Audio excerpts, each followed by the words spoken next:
অলসতার একটা লিমিট থাকা দরকার। আমের সিজন কবেই পেরিয়ে গেছে আর আজকে আমি ভিডিও দিচ্ছি। যাই হোক, 3 কিলো মতো আম আছে এখানে। আমগুলোকে খুব ভালো করে ধুয়ে খুব সুন্দর করে খোসা ছাড়িয়ে নিতে হবে। এই যে একটা একটা করে আমি প্রত্যেক কটার খোসা ছাড়িয়ে নিয়েছি।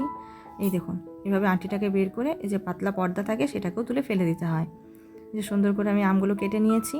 কড়াইয়ে মৌরি, ধনে, জিরে, শুকনো লঙ্কা, 5 ফোড়ন দিয়ে খুব ভালো করে ভেজে নিতে হবে। তারপর গুঁড়ো করে নিতে হবে। কড়াইয়ে তেল, শুকনো লঙ্কা দিয়ে আমগুলোকে দিয়ে খুব ভালো করে নাড়াচাড়া করে একটুখানি ভেজে নিয়ে নুন আর হলুদ দিয়ে দিতে হবে।